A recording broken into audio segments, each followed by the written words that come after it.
tardes de nuevo. Buenas tardes. Os volvemos a dar las gracias a todos vosotros por estar aquí. Alguno ha llegado a última hora, pues muchas gracias a él también. Apagar los teléfonos o ponerlos en silencio. Bueno, tenemos un día más la presencia de un amigo de la casa, ya desde hace mucho tiempo, Jesús Ortega. La mayoría de los que estáis aquí ya lo habéis visto, no solamente aquí, sino a través de los medios de comunicación. Él dirige un espacio de radio que es el Dragón Invisible, y aparte es el jefe de redacción de la revista Enigmas y Año Cero. Escribe artículos y sobre todo es una persona de mucha dedicación al tema de la investigación. Hoy nos va a hablar de Arthur Conan Doyle. Yo creo que es un tema muy interesante, una persona que estuvo muy relacionada con el mundo espiritista en aquel tiempo y del cual pues hay diferentes versiones, diferentes opiniones, unas a favor, otras en contra, como todas las cosas de la vida, ¿eh? Así que si os parece le vamos a dejar que inicie y que nos deleite como siempre con esa forma de expresar las charlas que él suele llevar y que conozcamos un poco de alguien que ha tenido mucha importancia dentro del espiritismo en el mundo. Hay un libro realizado por Arthur Conan Doyle, que habla de la doctrina espírita, precisamente del espiritismo, historia del espiritismo, donde yo os lo recomiendo porque es un libro muy amplio. Hablan de los mediums, habla de aquellos fraudes que hubo en el tiempo, de cómo empezaron a despertar en la mediunidad a lo largo de los siglos, cómo en un momento concreto pues despiertan al fenómeno y sobre todo algo muy importante. Ha habido muchas personas que han dedicado parte de su vida precisamente a traernos ese conocimiento a todos nosotros. A ellos en este día, pues yo quiero agradecerles tanto esfuerzo, tanta dedicación y estamos seguros de que nos van a acompañar algunos de aquellos personajes que ya trabajaron en la espiritualidad para que el conocimiento del mundo mayor esté en nuestras mentes. Muchas gracias y vamos a darle un aplauso a Jesús. Muchas gracias a todos.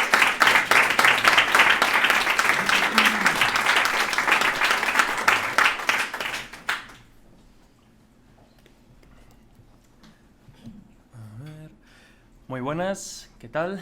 ¿Se escucha bien? ¿Al fondo también? Bueno, pues como siempre digo, como siempre me gusta decir, al estar en esta casa, que ya pues casi me es bastante familiar, en primer lugar agradecer a Juan Miguel, a María Jesús, que me sigan invitando, que me sigan permitiendo pues ponerme delante de este micrófono a contar historias. Además, también sigue siendo llamativo y curioso pues llegar a esta sala y ver caras conocidas, algunas no tanto, y que luego al final podamos intercambiar algunos puntos en común. La verdad es que hablar de Conan Doyle, hablar del mundo del espiritismo aquí siempre supone un pequeño reto, pero me lo quiero tomar un poco como una retroalimentación, porque quizá al final, en el turno de preguntas, y además tampoco quiero extenderme demasiado, pues podamos intercambiar conocimientos y podáis aportarme pues algún detalle que se me haya podido pasar, que no haya comentado, alguna duda, porque insisto, estoy convencido que muchos y muchas de los que estáis aquí hoy pues podéis aportar algún detalle interesante.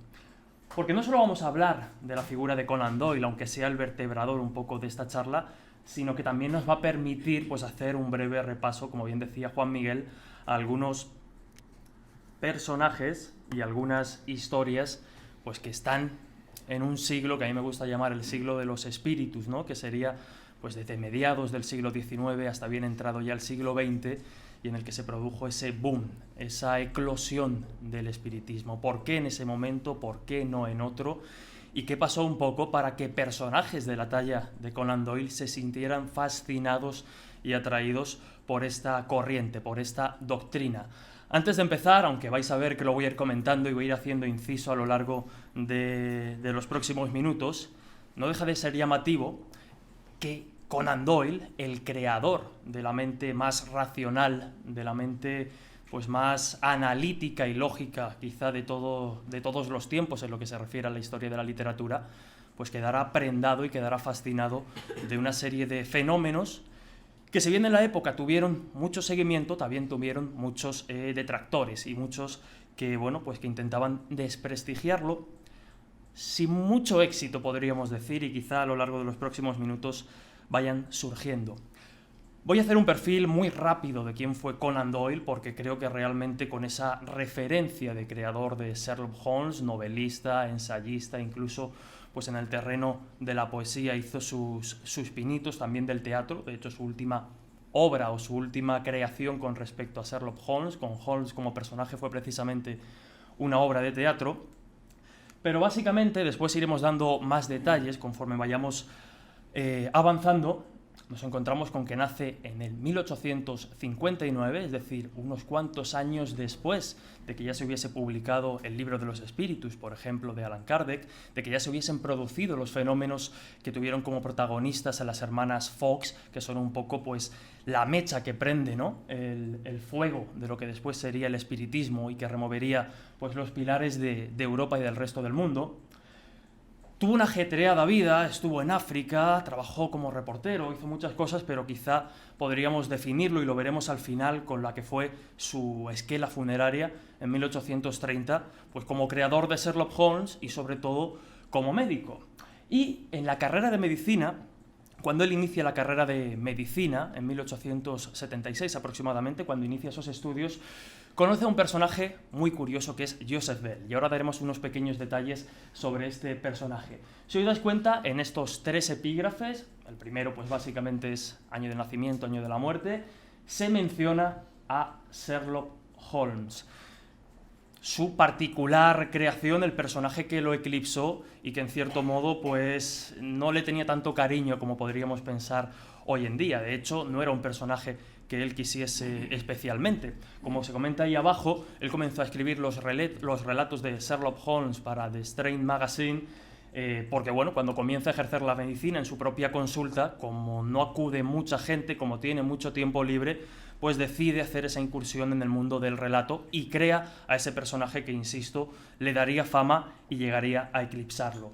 Un personaje inspirado tenemos por aquí, tenemos a Conan Doyle a la izquierda, sí, a vuestra izquierda, y a la derecha a ese Joseph Bell que mencionábamos antes. Joseph Bell fue uno de los profesores que tuvo Conan Doyle durante su formación académica, durante su formación como médico, y fue el que inspiró directamente a Sherlock Holmes. ¿Por qué? Porque era un médico completamente observador, un médico que todas las capacidades que después vimos reflejadas en los relatos y novelas de Holmes ya las ponía él al servicio de la medicina en sus clases. Era capaz, por ejemplo, de identificar a alguien que trabajaba en un campanario por los callos que tenía en las manos a la hora pues, de agitar y de tocar las campanas. De hecho, un detalle curioso, llamativo, trayéndolo al mundo contemporáneo y que nos puede resultar familiar, el Dr. House, quizá más conocido a día de hoy, se inspira directamente en este doctor.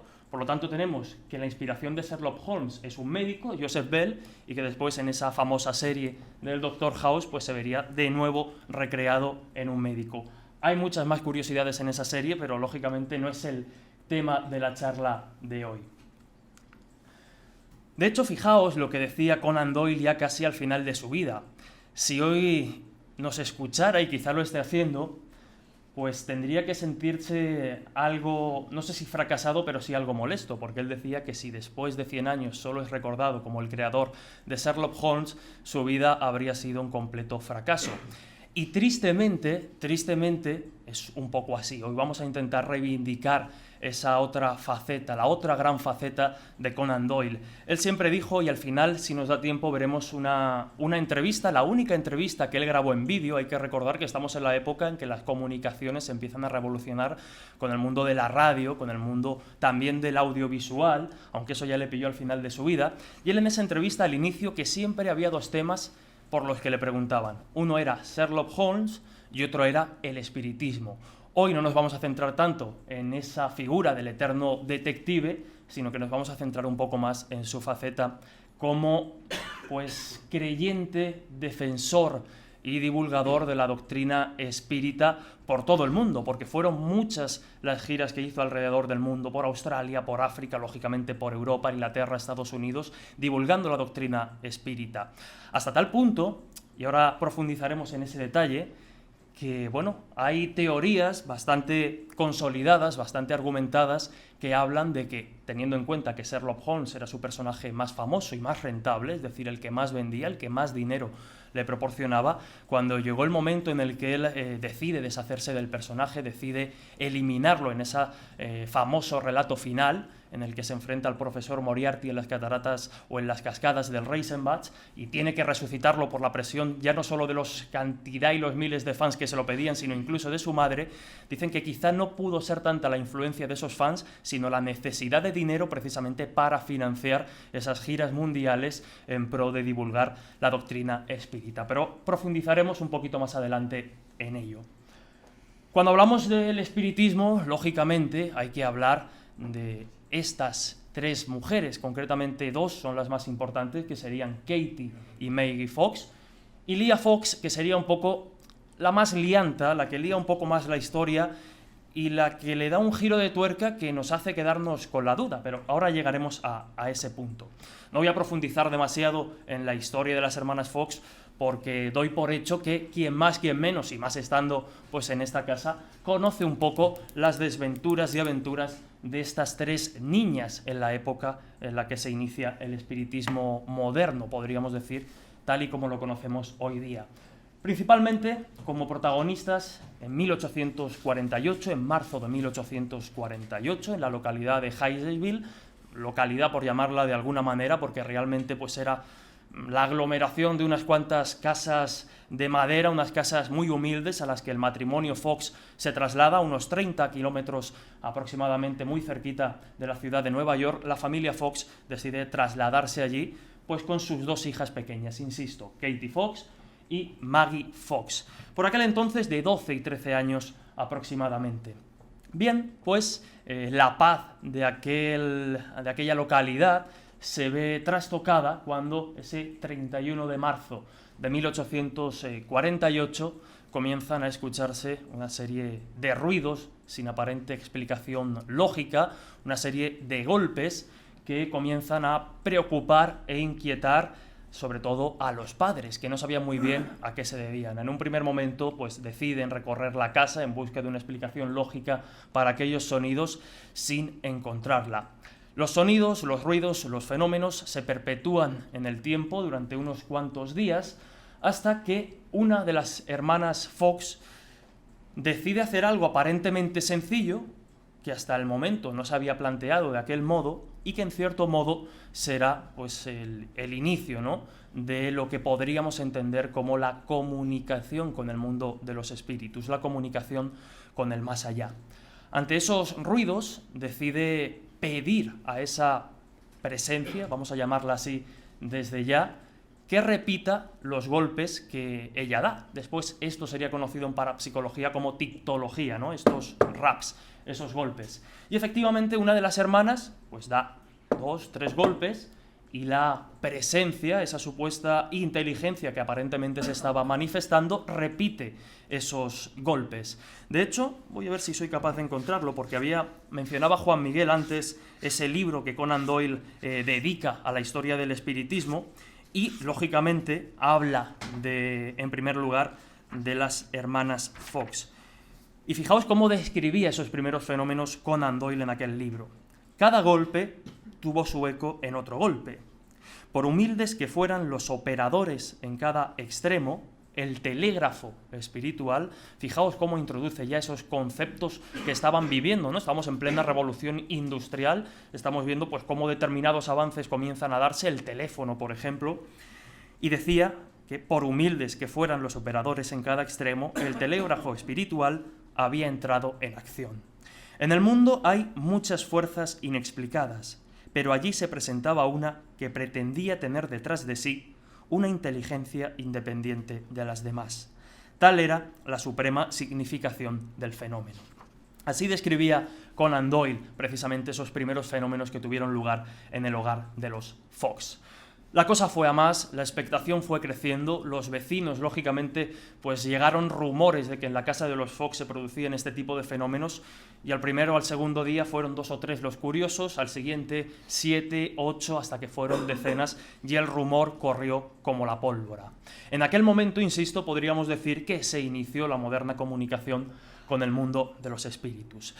Finalmente, siguiendo siendo acosados por esos fenómenos, el matrimonio Fox decide enviar a cada una de las niñas a un lugar. Una se va con la hermana mayor, que era Leah Fox, que ya no vivía en ese hogar, y otro creo que se va con unos tíos que tenía en otra ciudad. Los fenómenos dejan de sucederse, algo extraño, pero por resumir mucho, digamos que la hermana mayor, la que tenemos en el centro, Leah Fox, ve aquí una especie de negocio, y aquí es donde empieza a complicarse un poquito la historia. Comienza a montar espectáculos que cada vez van teniendo más repercusión, espectáculos, lógicamente, por los que pedían una cifra de dinero, es decir, con los que se estaban lucrando, y comienzan a llenar teatros precisamente con las supuestas comunicaciones que mantenían con los espíritus las pequeñas hermanas Fox. Creo que es interesante citar desde ya, aunque ahora lo comentaremos, será una idea que esté presente durante los próximos minutos, que algo que aquí se sabe y en lo que aquí se incide mucho es que los espíritus no están a nuestra disposición, es decir, no están para cuando nosotros queremos llamarlos, están aquí presentes, sean las 5 o las 7 de la tarde. Por lo tanto, ya resulta llamativo que comenzara a explotarse de aquella manera el espectáculo de las Fox. Lo cierto es que, por adelantarlo muy mucho, con el tiempo, las hermanas fueron sometidas a una presión que no pudieron soportar por parte, digamos, de la que era un poco la negociante, la hermana mayor, Leah Fox. Tenían que ir incluyendo pues cada vez fenómenos más llamativos de cara al espectáculo para ir renovándose, y esto desvarió de un modo peligroso. De hecho, fruto de la presión a la que eran sometidas, tanto Katie como Maggie Fox acabaron pues con problemas de alcoholismo grave, acabaron cayendo en el alcohol, como pasó con muchos mediums de la época, sobre todo con los que se dedicaban al mundo del espectáculo y los que sacaban un rendimiento y sacaban un rédito de aquellos espectáculos. Es decir, la presión de tener que estar a la altura de los espectáculos cada noche a una hora determinada para impresionar a un número importante de público hizo que muchos, o algunos de ellos por lo menos, cayesen en esos problemas, como por ejemplo fue el caso de Mina Crandon, quizá un personaje que podemos comentar después. Lo cierto es que en el New York World, años después de los sucesos, ambas hermanas reconocieron que todo aquello, que los fenómenos que se habían producido en el hogar en 1848, había sido un fraude. Lo reconocieron, pero insisto, queda la duda, a Conan Doyle también le quedó la duda, de si los fenómenos iniciales eran genuinos, realmente podían deberse a una comunicación con el más allá, que después se prostituyó y se desvirtuó con estos espectáculos. Es decir, no hay que descartar pues que los fenómenos originales fueran realmente de origen desconocido o pudieran provenir del mundo de los espíritus, pero que después fue a más. Porque además hay un detalle interesante, y es que cuando consiguen comunicarse, otra vez volvemos a 1848, cuando consiguen comunicarse con ese ente que aparentemente estaba manifestándose en el hogar de los Fox, les dice a través de esas respuestas de sí o no, un golpe es sí, un golpe es no, y va contestando así a diferentes preguntas, le dicen que lo que se está manifestando allí es el espíritu de alguien que había sido asesinado en ese mismo hogar. En un primer momento recorren la casa intentando buscar los restos, y es cierto que sí que encuentran algo, pero finalmente, décadas más tarde, el Boston Journal, concretamente el 23 de noviembre de 1904, confirmaron que efectivamente en el hogar de los Fox fue encontrado el esqueleto completo de un hombre. Por lo tanto, esa manifestación, por mucho que en un primer momento hubiese sido una broma, como ellas decían, que lo habían provocado atándose una manzana con un hilo a los dedos de los pies y arrastrándola por el suelo y haciendo chasquidos con los dedos de los pies para generar esos ruidos, por mucho que eso hubiese sido una broma, ¿de dónde sacan que eso pertenecía efectivamente a un cuerpo como tal, como fue encontrado en ese hogar? Como digo, esto es 1848, Conan Doyle todavía no había nacido, recordamos que nace en 1859, pero apenas 5 o 6 años después, después de los fenómenos de las hermanas Fox, comienza a extenderse por Estados Unidos y por el resto de Europa el fenómeno de las mesas parlantes, las mesas bailarinas, en fin, las mesas giratorias se han descrito de varias maneras. Y esto no era otro pues, que un espectáculo. Algunos lo utilizaban como espectáculo, otros realmente hacían pues, reuniones más privadas para intentar investigar y ver qué había detrás de este fenómeno, en el que pues, a través de estas mesas que se movían, pues creían entrar en contacto con el mundo de los espíritus. Lo cierto es que este fenómeno de las mesas giratorias, que fue pues casi una evolución natural de la comunicación iniciada en el hogar de los Fox, llamó la atención de intelectuales y científicos y lógicamente, ¿no?, del resto de la población de todo el mundo. Entre ellos, pues, y no quería dejar de citar a el padre del espiritismo, a Allan Kardec, tal y como él se rebautizó, podríamos decir así, en honor a ese espíritu guía con el que él contactaba desde el mundo de los espíritus. Hippolyte Léon de Nizar-Rival era su nombre real, el nombre real de este pedagogo que revolucionó pues, la comunicación con el mundo de los espíritus, que revolucionó en un primer momento la Francia de mediados del siglo XIX y que no tardó en extenderse por el resto del mundo, por precisamente aplicar un método científico a esto que en un primer momento pues, tenía su repercusión sobre todo en el mundo del espectáculo. Allan Kardec, autor del libro de los espíritus, el libro que en cierto modo vertebra esas enseñanzas que desde el mundo espiritual nos llegan por parte de los espíritus, que realmente dotó pues, de esa doctrina a lo que hoy pues, se estudia, por ejemplo, en este lugar, ¿no?, el espiritismo, bebió y conoció, lógicamente, el caso de las hermanas Fox y otros tantos, como vamos a comentar a continuación. Lo quería citar porque imagino que estaréis al tanto, pero si no, Netflix acaba de estrenar hace muy poquito una película centrada precisamente en este personaje, que a mí personalmente, como película, pues no me ha gustado demasiado, pero a nivel histórico, pues tiene una serie de referencias que son interesantes y que debemos conocer para seguir hablando, como vamos a hacer a continuación, de Conan Doyle. Como digo, Allan Kardec doctrina o vertebra un poco esas enseñanzas. En un primer momento, como le pasó a Doyle, como vamos a ver a continuación, muy escéptico con este tipo de fenómenos, porque él se quedaba en un primer momento con esa parte del espectáculo. Él creía que todo era una farsa, que todo era mentira y que todo se utilizaba para llenar teatros. Sin embargo, cuando una serie de colegas, cuando una serie de compañeros, cuando una serie de científicos también, pues se aproximan a él con una cantidad de cuadernos, yo creo que recordar que unos 50 cuadernos aproximadamente, en los que aparecían transcritos pues las preguntas que se hacían durante esas sesiones privadas y las respuestas que los espíritus daban a través de las mesas giratorias, se los llevan a Allan Kardec y le piden que él había sido traductor, había sido profesor, bueno, su formación era la pedagogía, ¿no? Estaba muy acostumbrado sobre todo pues a, digamos, crear un poco o metodizar todas esas enseñanzas. Todo eso se verá reflejado principalmente en el libro de los espíritus y el libro de los mediums, que aquí pues se conoce de sobra. Allan Kardec es recibido con un entusiasmo tremendo. Sus enseñanzas, como digo, pronto recorren Europa y el resto del mundo. Pero en aquel momento vivimos una situación compleja, ¿no?, para el espiritismo, porque por un lado teníamos figuras como la de Kardec, que ya empezaban a darle rigor, a darle seriedad a todas esas enseñanzas, y por otro lado, pues seguíamos teniendo ese mundo del espectáculo. Y aquí aparecen, por citar algún ejemplo, los hermanos Davenport, que fueron bastante ambiguos en la época. Además, unos personajes que hicieron entrar en cierta guerra mediática tanto a Conan Doyle como a Houdini, porque Conan Doyle les daba credibilidad y Houdini creía pues conocer todos sus trucos. Ahora veremos que Houdini también entrará en escena porque bueno, es un protagonista principal en la trayectoria espiritista de Doyle.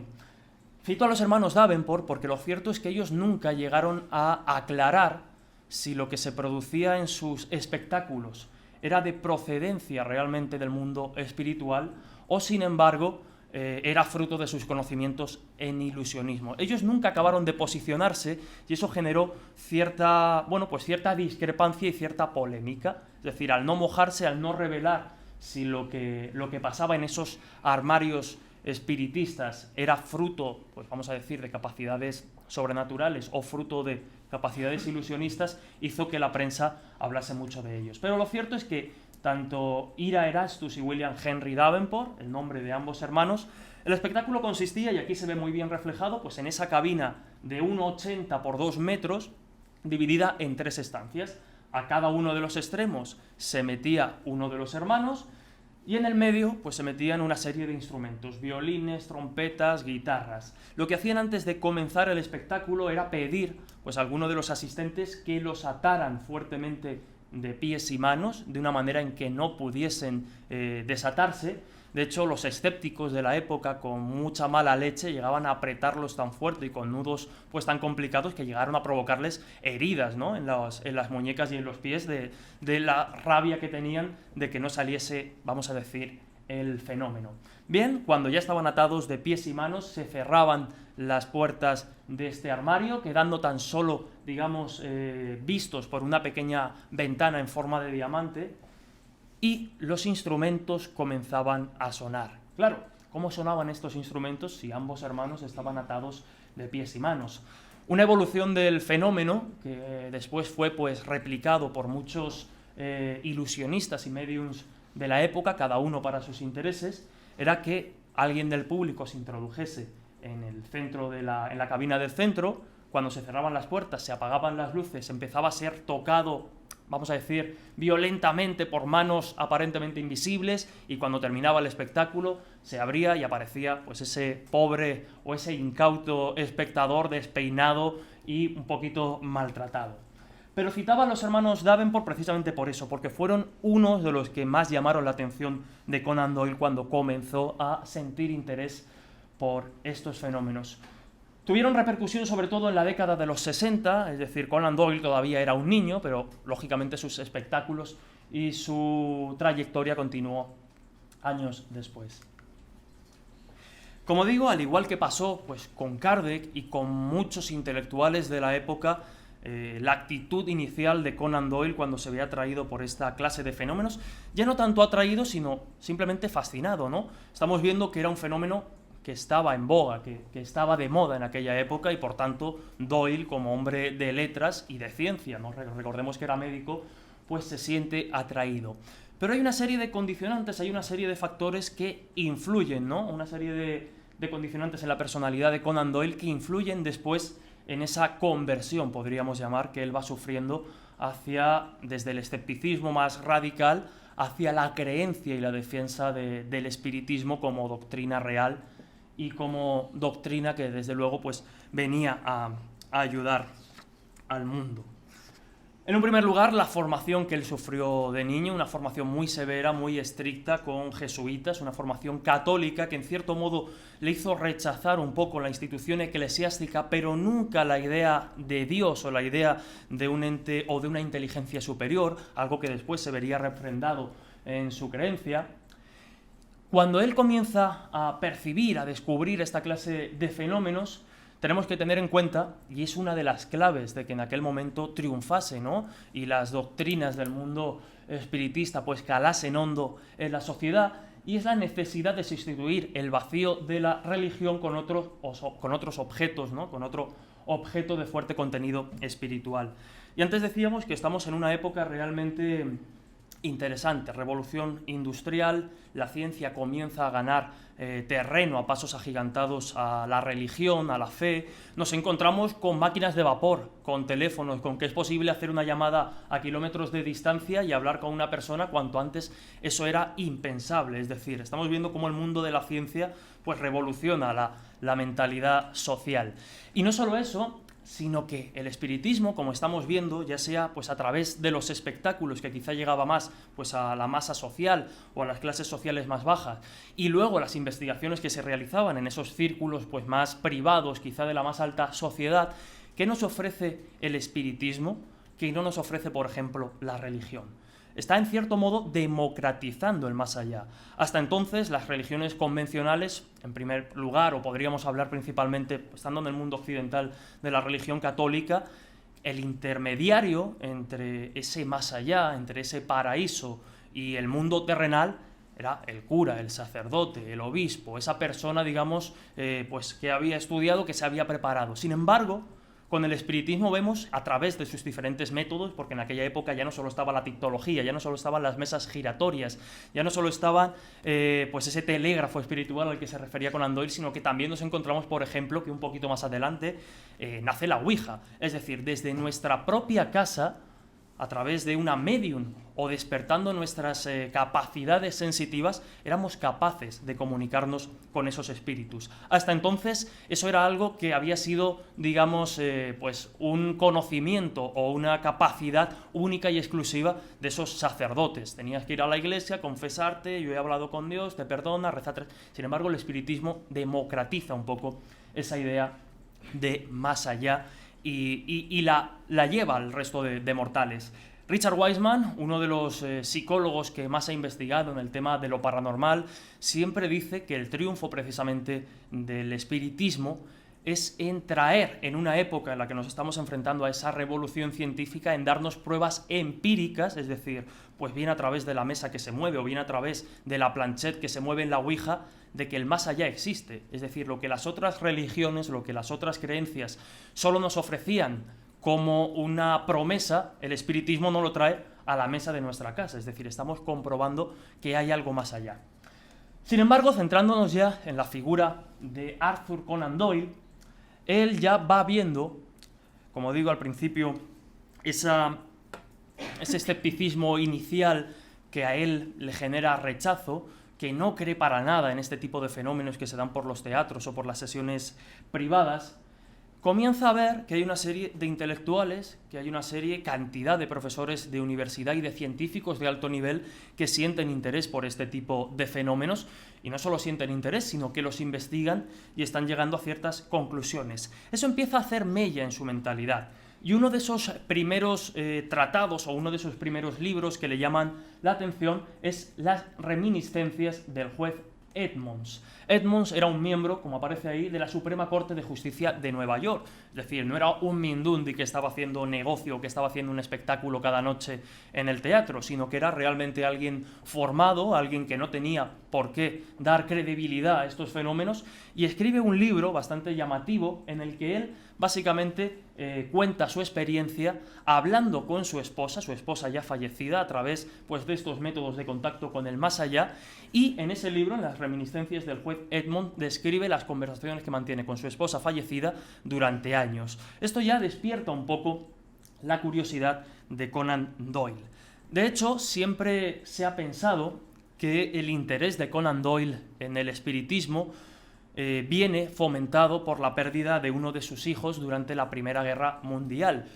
Y no es así. El interés de Conan Doyle en el espiritismo pues viene precisamente de cuando él ya tiene uso de razón y comienza a apreciar este tipo de fenómenos y comienzan a llamar su atención.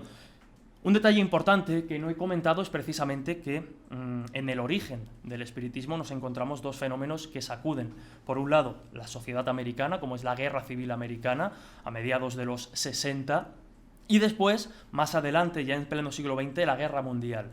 ¿Por qué las guerras son importantes? Porque hay que tener en cuenta que muchas personas iban a esas batallas, iban al frente, iban a las trincheras, y muchos, no hace falta decirlo, miles, millones de personas no volvían. Eso dejaba desamparado a madres, a hermanas, a hijos, a padres que perdían a familiares, que no se habían podido despedir de ellos y que, bueno, pues por una causa como era la guerra, dejaban de existir y dejaban de estar en sus vidas. Por eso ese fenómeno también es importante. Nos enfrentamos a esa pérdida masiva de vidas que hace también que muchas personas pues busquen un poco ese contacto con el más allá. También hay otra clase de intelectuales que influyen o hacen mella, ¿no?, en el interés de Conan Doyle en el espiritismo. Por un lado, William Crookes, bien conocido, uno de los químicos más importantes de Inglaterra en aquel entonces y que investigó con profundidad estos fenómenos. Camille Flammarion, ese astrónomo francés que escribió un libro sobre casas encantadas y que bebía precisamente, o que era, podríamos decir, discípulo en cierto modo de Allan Kardec, que ya lo citábamos antes. Alfred Russel Wallace, que recordemos que es este científico, este naturalista, este biólogo que llega a la misma conclusión que Darwin, es decir, llega a la misma conclusión de que el hombre es fruto de un proceso evolutivo que viene del mono, por resumirlo muy mucho. Recordemos que esto también fue un pensamiento que revolucionó y golpeó la sociedad de la época, pero con una diferencia. Alfred Russel Wallace creía o consideraba necesaria la presencia de una inteligencia superior, podríamos llamarlo Dios.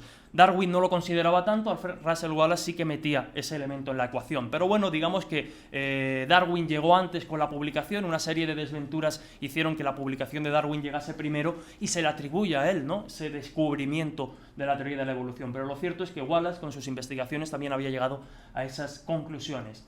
Como digo, Conan Doyle va viendo que pues estos personajes, ¿no?, de alta relevancia intelectual en la época sienten curiosidad y se sienten atraídos y están investigando y dan credibilidad al fenómeno del espiritismo. Y eso empieza pues a removerle por dentro, ¿no? Es decir, bueno, a lo mejor mi escepticismo inicial no tiene tanto sentido o debería abrir un poquito más la mente para, bueno, pues para ver qué pasa en estas sesiones. Él empieza a acudir con una serie de compañeros pues a este tipo de espectáculos, a esta serie de sesiones privadas. Y también, por ejemplo, otra de las influencias fue el general Alfred Dreyson, presidente de la Sociedad Literaria y Científica de Portsmouth, que es alguno del que le recomienda pues algunas lecturas a Conan Doyle en la época, lecturas de las más serias en el momento. Esas influencias, como digo, pues van haciendo mella. Como digo, ya no es solo que Doyle sintiese atracción por estos fenómenos a partir de la muerte de su hijo, que no es cierto, sino que lo sentía de antes, sino que, bueno, pues fruto de ese interés decide probar y decide experimentar, y allá por 1891 aproximadamente él entra dentro de la Sociedad para la Investigación Psíquica, la Society for Psychical Research, muy conocida y lógicamente una de las instituciones más importantes de la época a la hora de investigar esta clase de cuestiones. Él siempre dijo que dentro de estos fenómenos que estaban comenzando a ver la luz a través de la popularidad que estaba cobrando el espiritismo, siempre dijo que sus fenómenos o los fenómenos que más le llamaban la atención dentro de esas capacidades, podríamos decir, paranormales, eran el hipnotismo o mesmerismo en la época, y la telepatía. De hecho, en 1887, junto a un arquitecto local, a Henry Ball, él se tira horas durante días investigando en telepatía, con un experimento francamente sencillo, del que nunca llegó a revelar resultados concretos, pero sí que llegó a decir que no habían ido del todo mal. El experimento, como digo, era sentarse uno frente a otro, Arthur Conan Doyle frente a Henry Ball, cada uno en una silla, como digo, uno frente a otro, uno de ellos haciendo un dibujo y el otro tenía que intentar replicar ese dibujo en su cuaderno. Insisto, jamás reveló, jamás publicó nada al respecto de esos resultados, pero sí que dijo que habían ido bastante bien. Y en 1891, estando ya dentro de la Sociedad para la Investigación Psíquica, pues los llaman a investigar una casa encantada en Dorchester. Allí va junto a unos cuantos colegas de la Sociedad para la Investigación Psíquica. Al parecer, los habitantes de esa casa describían una serie de ruidos como de arrastrar de cadenas y una serie de lamentos a los que no podían encontrar una explicación lógica, y lo que hacen en esa primera noche en aquella casa, tanto Doyle como el resto de compañeros, es encerrar a todos los participantes en sus respectivas habitaciones cuando ya se van a dormir, para asegurarse que ninguno de ellos es el artífice fraudulento de esos fenómenos, y pasarse la noche en vela, entre bostezos, intentando ver si se escuchan esos ruidos. Finalmente no escucharon esos ruidos, no llegaron a una conclusión concreta en aquella investigación, pero bueno, fue una de las investigaciones más llamativas de Conan Doyle en lo que respecta a esta clase de fenómenos. Ya hemos hablado de hipnotismo, de telepatía, de casas encantadas, y nos faltaba la Ouija. La Ouija, tal y como la conocemos hoy día, que nace en 1891, concretamente, ¿no?, la Ouija moderna, aunque ya había precedentes parecidos de este fenómeno. Había ya quien había practicado un poco pues, con las letras del alfabeto, quien iba deletreando las letras del alfabeto y pedía al espíritu en cuestión que cuando querían escribir una palabra, pues que cuando se refiriese a esa letra diera un golpe, y así iban conformando frases. Imaginaos, ¿no?, lo lento que era pues elaborar un mensaje o una frase completa. Pero bueno, poco a poco se iba viendo esa evolución de la tictología, en la que solo podíamos plantear preguntas y recibir un sí o un no, pues vamos elaborando mensajes más concretos. Y con su primera mujer, Twee, que no era medium, pero sí lo será la segunda, lo veremos después, Se van a una casa retirada, una casa en el campo, y comienzan a experimentar precisamente con la Ouija. Curiosamente hay una anécdota bastante divertida, por decirlo de algún modo, y es que en esos grupos, en esa casa, parece ser que en una de esas sesiones de Ouija se apareció el mismísimo Charles Dickens, otro de los grandes autores de la época, junto a Víctor Hugo, ¿no?, que creían en el espiritismo y que daban validez a esos fenómenos. Parece ser que en una de esas sesiones de Ouija, de Conan Doyle, su mujer y otro grupo de amigos, se aparece Charles Dickens y le pide al mismísimo Conan Doyle que acabe una de sus novelas incompletas. Doyle rechaza el encargo, pero bueno, como anécdota queda llamativo.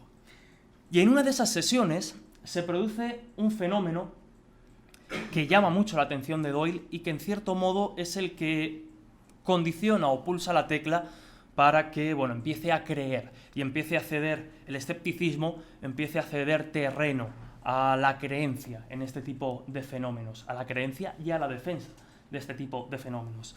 Uno de esos mensajes a través de la Ouija era: no leas el libro de Hunt. Es curioso porque, según dice el mismo Conan Doyle, ¿no?, en sus memorias, él en esos momentos, en esos días en los que se encontraban en esa casa realizando la sesión, tenía en mente leer el libro del ensayista y poeta inglés Leigh Hunt, Comediógrafos de la Restauración. Dice que, bueno, que era un detalle que no había comentado ni siquiera con su esposa, porque, bueno, tampoco iba a ir comentando a todo el mundo los libros que tenía en mente o no leer. Pero, curiosamente, en esa sesión de Ouija aparece ese mensaje: no leas el libro de Hunt. Y a él le llama muchísimo la atención. Podríamos pensar que en la Ouija no se manifiestan los espíritus, sino el inconsciente o la parte subconsciente de nosotros mismos. Puede ser. Da igual, el caso es que ese mensaje a Conan Doyle le condicionó y le cambió un poco la manera de percibir los fenómenos.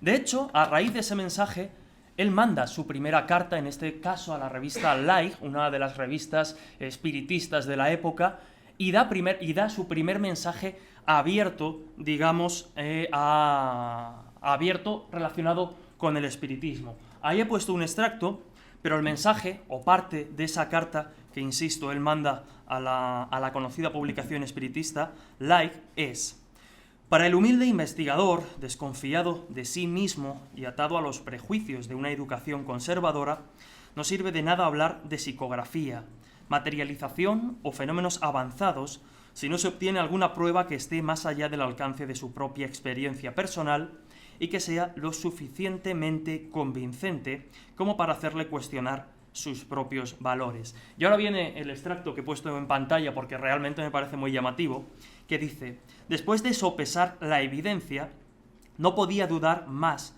de la existencia de los fenómenos, en este caso mediúmnicos, de lo que podía dudar de la existencia de leones en África, a pesar de que he estado en ese continente y nunca he tenido la oportunidad de ver uno. Como digo, este es el primer mensaje que Doyle pues lanza públicamente y que empieza a vincularlo al mundo del espiritismo. Él ya comenzaba a ceder terreno, aunque todavía no había llegado esa gran conversión que vendría años después, ya en el siglo XX.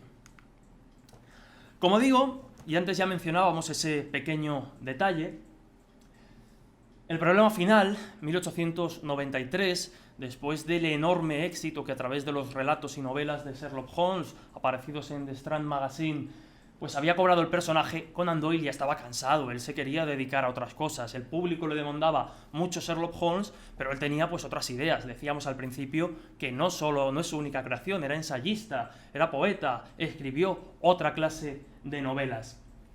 Y lo cierto es que, bueno, pues finalmente en 1893 decide matar al personaje de Sherlock Holmes en ese enfrentamiento con el profesor Moriarty, el archienemigo por excelencia de Sherlock Holmes, en el relato conocido como El problema final, que enfrenta a ambos personajes en las cascadas suizas del Reisenbach, por la que ambos caen y por la que, en principio, ahora sabemos que no, pero Sherlock Holmes había fallecido y no iba a haber más relatos de este personaje. Es curioso, y lo comentamos como anécdota, porque a pesar de que después lo resucitaría en el relato de la casa vacía, una especie de precuela, ¿no?, en el tiempo, luego vendrían más relatos, resultó que estaba vivo después de ese accidente, pero lo cierto es que incluso Conan Doyle, cuya creencia en el espiritismo iba aumentando. De hecho, el interés en el espiritismo era indirectamente proporcional a la creación literaria. En la entrevista, si nos da tiempo a verla después, lo comenta. Es decir, él dice que su interés en el espiritismo iba creciendo mientras su interés en la creación literaria iba descendiendo. Él quería dar a conocer ese mensaje al mundo y necesitaba muchos recursos, mucho tiempo y mucha dedicación. Pero insisto, fallece Sherlock Holmes, los fans se le echan encima. De hecho, está la famosa anécdota, yo no sé si hoy en día eso seguirá así, imagino que no, que había quien pensaba que Sherlock Holmes era un personaje completa y absolutamente real. Y llegaban cartas a la propia Scotland Yard preguntando por el personaje, y a Conan Doyle, pues digamos que lo inundaban, ¿no?, en cartas. De hecho, está también esa otra anécdota que su propia madre le dijo que cómo había matado al personaje, ¿no?, que lo resucitase inmediatamente. Conan Doyle no estaba por la labor. Finalmente siempre se ha dicho que, bueno, pues esa presión de los fans, de los seguidores del personaje, le hizo resucitarlo. Pero hay quien dice, insisto, con bastante peso, bastantes investigadores así lo consideran, que precisamente ese dinero que le proporcionaba o pues que el personaje, los relatos de Holmes, le daban a Doyle, necesitándolo para esas giras que después emprendería por todo el mundo, fue uno de los principales motivos para que Conan Doyle resucitara a Sherlock Holmes, es decir, esa necesidad económica para divulgar el espiritismo. La conversión definitiva se produce, ya lo decíamos, en pleno siglo XX, concretamente en 1916. Estamos en plena guerra mundial.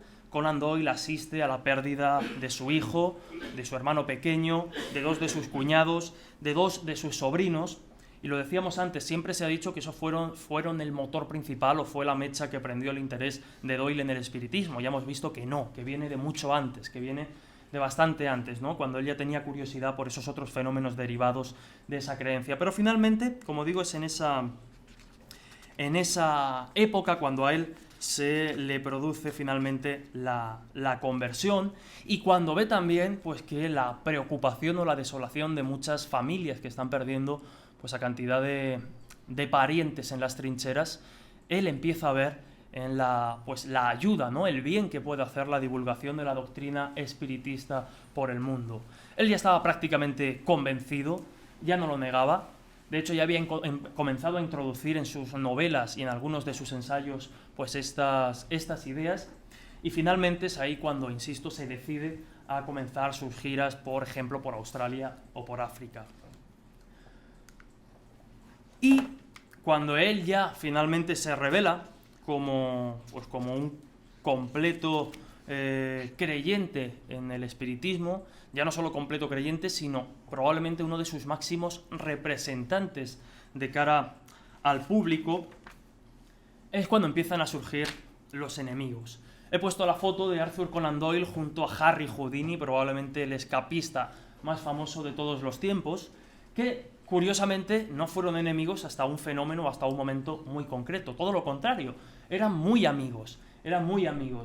De hecho, bueno, a Houdini lo desesperaba un poco el hecho de que Conan Doyle pensase que sus capacidades sobre el escenario, es decir, lo que Houdini era capaz de hacer pues con sus ilusiones y con sus escapes, Conan Doyle pensaba que no era fruto del entrenamiento, que no era fruto de la formación y la práctica, sino que era fruto de una suerte de capacidad paranormal que Houdini tenía y que se negaba a reconocer. Houdini siempre intentó corregirlo, pues explicándole los trucos más básicos, ¿no? Pues le decía, no, esto se hace así, de esta manera, es decir, no tiene nada de sobrenatural, todo es ilusión. Pero Conan Doyle no estaba del todo convencido. Como digo, tuvieron una muy buena amistad. De hecho, antes mencionábamos al principio a los hermanos Davenport, y es verdad, es cierto que tanto Houdini como Doyle, pues a través de misceláneas, a través de cartas en la prensa, discutían y mostraban sus opiniones con respecto a diferentes personajes. Pero hay un momento, sin duda, que es el detonante un poco de esa enemistad entre Harry Houdini y Arthur Conan Doyle. Arthur Conan Doyle se divorcia, lo deja con su primera mujer, a la que ya citábamos, con la que realizó esas primeras experiencias de Ouija, y se casa con otra que concretamente era medium, o acabó siendo medium, porque lo cierto es que en un primer momento no lo era, pero tras pasar Arthur Conan Doyle y su segunda esposa pues una serie de semanas en la casa de una amiga común que sí decía poseer esas capacidades mediúmnicas, pues parece ser que la esposa de Doyle se ve un poco invadida de esas capacidades y comienza a descubrir que ella también tiene esa capacidad de contactar con el más allá, concretamente a través de la psicografía, es decir, ella entraba en trance y en ese trance era capaz de escribir mensajes supuestamente dictados por espíritus desde el más allá. Y precisamente esa capacidad es la que Conan Doyle le ofrece o pone a disposición de Houdini. Houdini, que en un primer momento, pues lógicamente con sus conocimientos, no le daba mucha importancia al espiritismo, no tenía mucho interés, él consideraba que todo era un fraude, porque además él mismo hizo espectáculos supuestamente imbuido de capacidades paranormales, cuando todo eran ilusiones y todo eran trucos. Finalmente lo deja porque bueno, le empieza a ir bien y no tiene la necesidad de recurrir a esa clase de espectáculos, entre otras cosas porque él consideraba a las personas que se lucraban con esta clase de fenómenos unos completos fraudes, porque se estaban aprovechando de la necesidad de creer de parte del público. Y una mala experiencia en el escenario hizo que abandonase esa clase de espectáculos y se dedicase a otras cosas. Sin embargo, en su día, no sé si aquí hablé en su día de Houdini, pero es un personaje que me fascina y del que ya he hablado en otras ocasiones. Él tenía una relación casi enfermiza con su madre. Es decir, tenía una relación, estaba muy apegado a su madre. Su mayor miedo era que su madre falleciese mientras él estaba de gira, como así sucedió. Cuando estaba de gira en Dinamarca, creo recordar que en 1913, si me baila la fecha, disculpadme, fallece su madre. Claro, a esto él lo deja completamente desolado. De hecho, incluso la situación familiar, estamos hablando ahora de Houdini, no era muy buena y parece ser que su madre dejó un mensaje o quería dar un mensaje a Houdini que lógicamente no pudo dar por encontrarse a kilómetros de distancia. Y es esta situación la que hace que Houdini abrace de nuevo los brazos del espiritismo, es decir, se lance de nuevo un poco a esa búsqueda de ver si es posible la comunicación con los espíritus y con los seres del más allá. Desgraciadamente, Houdini, insistimos, no olvidemos que era el escapista y el ilusionista más importante de la época y probablemente más importante de la historia. Cuando acudía a estas sesiones fraudulentas, y digo fraudulentas porque siempre encontraba el truco, lo cierto es que él jamás dio con un medium o con un supuesto medium que realmente tuviese esas capacidades. Siempre encontraba el truco. Era difícil engañar a Harry Houdini. Y en esa búsqueda de una medium o un medium real, Conan Doyle le ofrece a su mujer, le ofrece una sesión privada con su segunda esposa. Y en confianza, en una cena de amigos, en una cena de matrimonios, pues Doyle le propone a Houdini una sesión privada con su esposa para ver si ella es capaz, ya no solo si ella es capaz, sino que le asegura que ella va a ser capaz de contactar con su madre fallecida. Houdini era muy reticente, entre otras cosas porque sabía que de no salir bien aquella sesión, la amistad con Conan Doyle se iba a ver perjudicada y no era algo que le apeteciese. Pero incluso la propia mujer de Houdini le insiste para que no sea descortés y finalmente accede a esa sesión. Y en esa sesión Houdini sale tremendamente mosqueado porque se da cuenta de una serie de fallos que, de ser cierta esa comunicación con su madre, no se habían provocado. Durante horas, la segunda esposa de Doyle entra en trance, comienza a escribir, creo que son más de 14 folios, con un mensaje de su madre.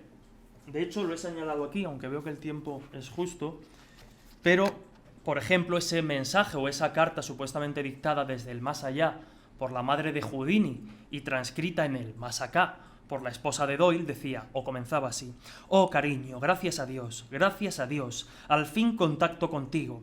Lo he intentado tantas veces, ahora soy feliz. Por supuesto que quiero hablar con mi hijo, mi querido hijo, amigos. Gracias de todo corazón por esto. Han respondido al grito de mi corazón y al de él. Que Dios lo bendiga 1000 veces durante toda su vida por mí. Nunca una madre tuvo un hijo como él. Decidle que no sufra. Pronto tendrá todas las pruebas que tanto ansía. Sí, lo sabemos. Decidle que quiero que lo intente y que escriba en su propia casa.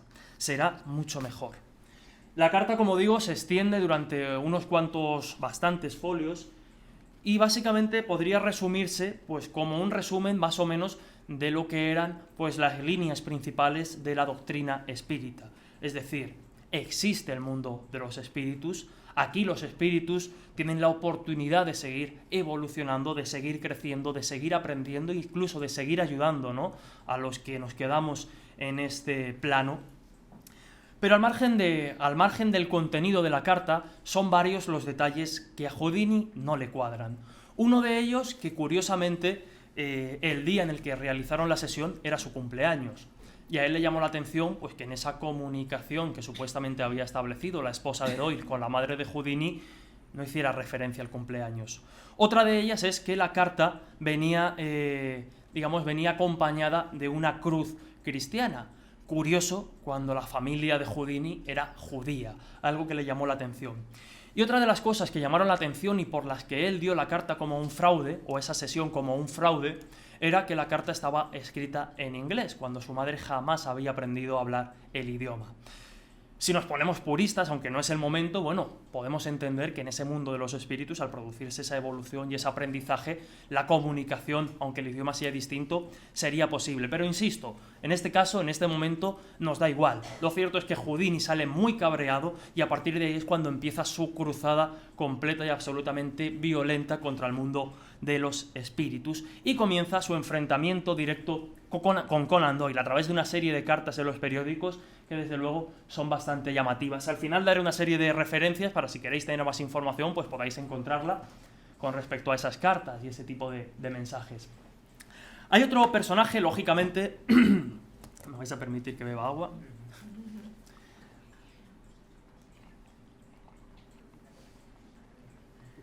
Lógicamente, Conan Doyle, insisto, ya lo decíamos antes, se convierte en uno de los divulgadores de la doctrina espírita más importantes, tanto por su fama como creador de Sherlock Holmes, como por su ahínco en la divulgación de esta clase de fenómenos. No todo iban a ser aplausos, no todo iban a ser pues palmaditas en la espalda, que las tenía. También hubo gente que se atrevió pues a desafiarle, entre ellos el escritor inglés, Joseph McCabe, que allá por 1920, concretamente en abril de 1920, dio una conferencia titulada Los fantasmas de Sir Arthur Conan Doyle.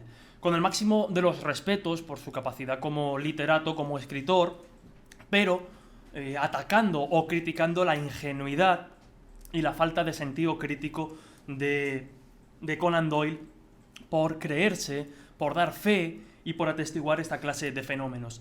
Al final de esa charla, Joseph McCabe reta a un debate público a Arthur Conan Doyle, guante que recoge encantado. De hecho, ya digo, la charla fue en abril y el 11 de mayo de 1920 se produce ese debate en el Queen's Hall de Londres. Un debate que generó auténtica expectación en la época. Las entradas se agotaron incluso un mes antes. Bueno, recuerdo más o menos que aquel debate comenzó con el turno de Joseph McCabe, pues haciendo un alegato al sentido crítico, a que no creamos esta clase de fenómenos, y le pide a Conan Doyle que le dé, tanto que hablaba de que había cantidad de científicos, cantidad de profesores universitarios que hablaban de esta clase de fenómenos, que le diese al menos 10 nombres de esta clase de fenómenos. Conan Doyle, muy tranquilo, muy pausado, saca una libreta del bolsillo y bueno, pues con su labia, con su narrativa habitual, se mete al público en el bolsillo porque dice algo así como: no solo te voy a dar 10 nombres, sino que en esta libreta tengo el nombre de 40 o 50 profesores que han sentido curiosidad por estos fenómenos. Digamos que el debate fue un debate realmente amistoso, respetuoso entre ambos contertulios, entre ambos debatientes, y pues no hubo faltas de respeto ni de educación entre uno y otro. De hecho, continuaron su amistad y el respeto mutuo que tenían tanto McCabe como Doyle. Como ya veo que van siendo las 8:30, además no hay mucho... hay más información, de hecho... Bueno, ahora lo comentaremos, pero vamos a las hadas de Cottingley, que fue probablemente, pues hablando mal y pronto, la mayor cagada, ¿no?, que tuvo Conan Doyle con este tipo de fenómenos. Por resumirlo muy mucho, ahí aparece 1917, dos niñas en este caso Elsie Wright y Frances Griffith, estaban jugando con la cámara del padre de una de ellas y les dijeron que se habían encontrado con las hadas en el bosque de esta localidad inglesa de Cottingley.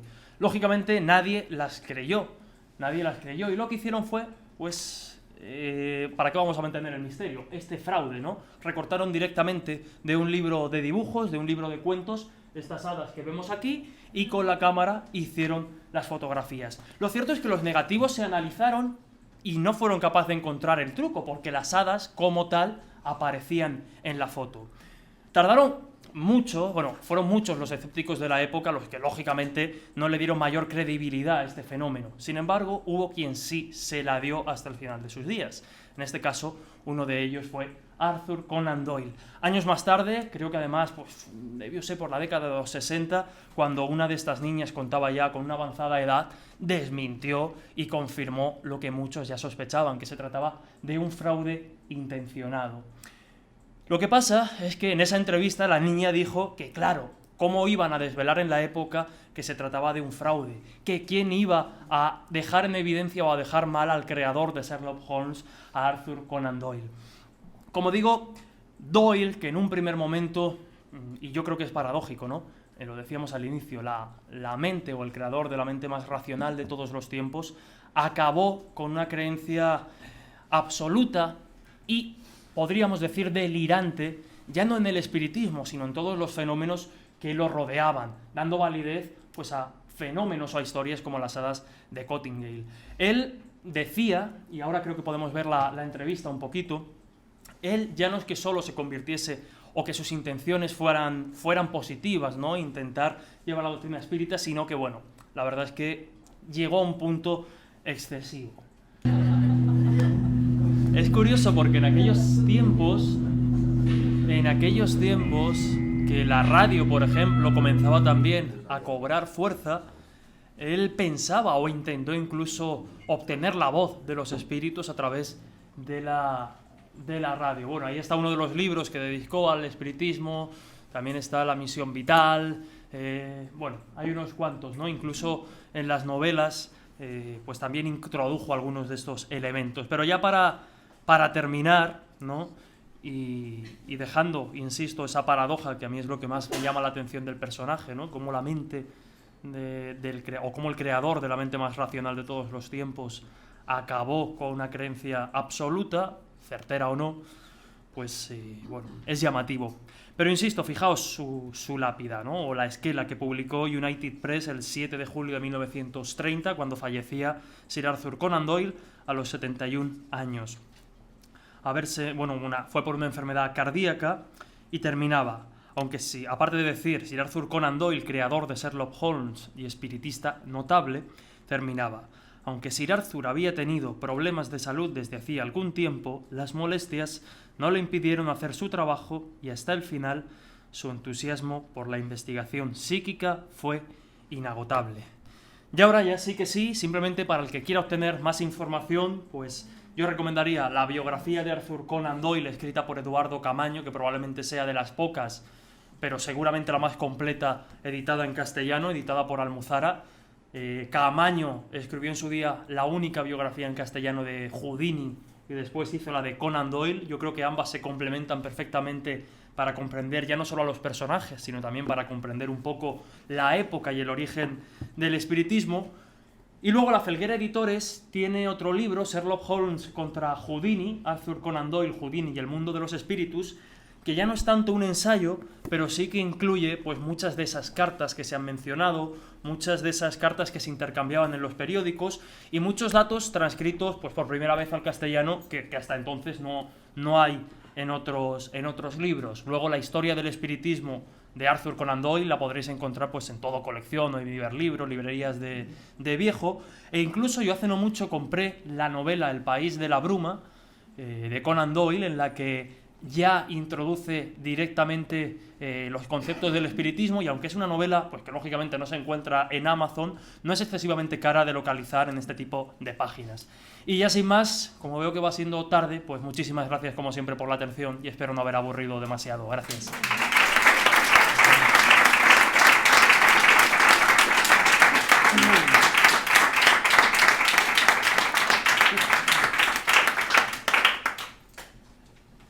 No sé si hay tiempo para alguna pregunta, Juan Miguel. 5 minutitos para preguntas, si hay algo que preguntar. Y si no,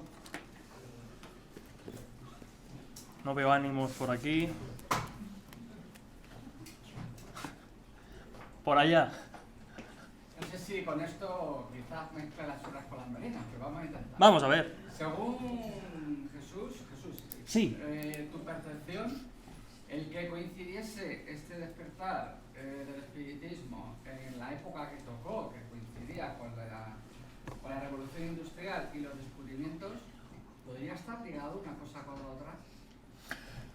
Ligado una cosa con la otra. Hombre, yo creo que en cierto modo sí, por lo que comentaba, bueno, ya no por lo que comento yo, sino por lo que en este caso comenta Wiseman. Estamos en esa época de transición, ¿no? En el que, como decía, la ciencia comienza a ganar terreno a la fe y el espiritismo o esta clase de fenómenos a través de los espectáculos, como decía, en cierto modo nos proporcionaba ese empirismo o esa prueba física de que realmente existía algo más allá. Ya fuese a través de los golpes en la casa de los Fox, ya fuese a través de los movimientos en las mesas giratorias o ya fuese a través del movimiento de la planchette en la tabla Ouija. Entonces estamos asistiendo un poco a esa noción en la que nos estamos enfrentando a cosas impensables, el teléfono, la radio, las grabaciones en vídeo, y el espiritismo un poco venía a darnos esa prueba que hasta entonces pues el resto de religiones en cierto modo no nos habían ofrecido. También es cierto los condicionantes propios de la época, ¿no? El que hubiese un personaje, lo mencionábamos antes, como Kardec, que pues estructura o vertebra toda esa doctrina y la hace asequible al público llano, porque por ejemplo también estaba la teosofía de Blavatsky, pero estaba escrita en un lenguaje pues incomprensible, un lenguaje muy culto. Hace no mucho yo hablaba precisamente con Juan Miguel y me decía que una de las claves del libro de los espíritus es ese lenguaje asequible, ese formato de pregunta-respuesta que todo el mundo puede entender. Pero fíjate, no sé si este detalle puede responder o un poco refuerza lo que te estoy comentando. Es llamativo porque la Ouija, tal y como la conocemos, nace fruto de un grupo de empresarios que no tenían creencias en el espiritismo, simplemente vieron un nicho de negocio y lo aprovecharon. ¿Cuál era ese nicho de negocio? El público, que ya estaba acostumbrado a levantar el auricular, marcar y hablar con otra persona a kilómetros de distancia, no entendía cómo era posible que en cuestión de minutos pudiesen hablar con un familiar y sin embargo para hablar con un ser fallecido tenían que estar esperando el golpecito o el mensaje, demandaban rapidez y es ahí como nace la Ouija. Entonces yo creo que el ambiente un poco, pues insisto, cambiante, en el que también lo comentábamos, está la teoría de la evolución que viene a revolucionar el pensamiento como tal de que hemos sido creados por un dios y en lugar de eso procedemos pues de un proceso evolutivo. Yo creo que ese ambiente convulso pues fue propicio para que esta clase de ideas se desarrollasen. También, por ejemplo, el hecho de los índices de alfabetización que también crecían en la época y permitía a mucha gente acceder pues a las revistas, a los periódicos, a los artículos, a los libros. Yo creo que fue un caldo de cultivo propicio, porque no hay que olvidar que esta idea, ¿no?, de supervivencia más allá de la vida, de la supervivencia del espíritu más allá de la muerte, si se quiere, no es algo del siglo XIX, es algo que acompaña al ser humano prácticamente desde la más remota antigüedad. Sin embargo, es cierto que es en ese momento en concreto en el que estas creencias pues calan en la sociedad. Para mí puede entenderse como ese caldo de cultivo. Por ejemplo, también hace muy poquito entrevistaba a David Planas Santamaría, que es el presidente del Centro Cultural Espírita de Barcelona, o de Cultura Espírita de Barcelona, o incluso el propio Doyle, que pensaba que el hecho de que fuese en esa época y no en otra, no era sino un plan premeditado por parte de los espíritus que consideraron en ese momento lo adecuado, e incluso, me he dado cuenta antes, a Allan Kardec, la persona adecuada para llevar esas ideas al momento. Ya digo que, desde mi punto de vista, creo que una mezcla de ese caldo de cultivo social y desde un punto de vista quizá pues más adecuado, ¿no?, a la corriente o a la doctrina espiritista, hay quien piensa o quien aboga porque desde el otro plano consideraban que era el momento y fue cuando se fomentó y cuando se fue de lleno un poco a divulgar esas ideas. No sé si he respondido, pero más o menos lo he intentado. ¿Alguna pregunta más? y si no, creo que ya va siendo la hora, ¿verdad, Juan Miguel? Muchas gracias. Muchísimas gracias. Gracias.